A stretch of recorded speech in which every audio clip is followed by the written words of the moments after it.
Yun nga po, sumali ko. Hindi ko alam, sabi ko, baka 3 months, 2 months lang ito. Okay? Nung tinignan ko naman yung complan, sabi ko, wow, unlimited 6,000 pesos. Okay? Ano maganda? Maganda produkto, kasi mag-balance dapat yan eh. Maganda produkto, maganda complan. Kasi pag supply produkto, maganda complan, wala po lahat yan. Maganda complan, maganda produkto, maganda complan, ang management naman hindi maganda, supply din po yan.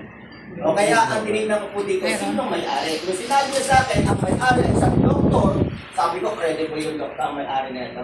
Maipagmamalaki natin. Bakit? Kasi sa labas po, marami nagdo-doktor-doktoran lang. Okay? Yung tipong 3 days na nag-aral, 1 week na nag-aral ng naturopathy, doktor na. Okay? Maraming ganun eh. Tama? Sabi ko, doktor ba talaga ito? Bakit marami yung sila ng mga doktor? Okay? Nung sinabi niya, doktor daw, sabi ko, okay, check natin. Doktor nga. Okay? Formulator daw yung may-ari na ito. Sabi ko, wow.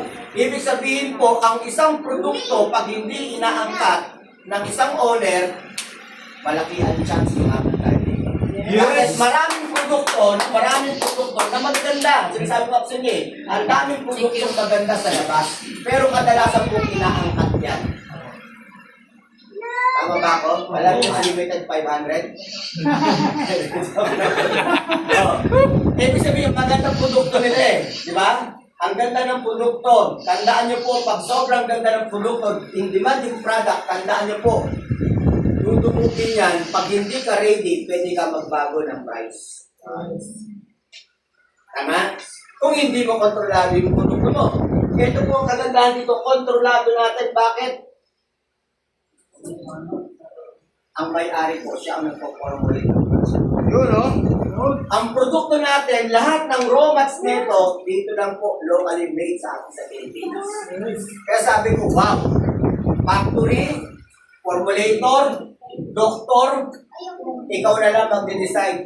Sasabay ka ba o sasabay ka ngayon? Nauna! Sasabay ka ngayon? Yes. Ma'am, sasabay ka ngayon? May na raw to. Kasi hindi tayo eh. Hindi na maraming tanungan dito. Tama, walang baliwan dito, walang hyping dito. Bakit po ang tutong nangahat yung produkto? Tandaan niyo po, pag ang produkto nagsasalita, sigurado, jojoy ng tao. Ma'am, nakakita ka ng produkto nagsasalita. Okay. Ito po yun. Magulat ka ito sa kita. Magulat ka. Tama? O yung po yung kagandahan sa produkto natin. Etong product natin for the first time sa history ng industry ng networking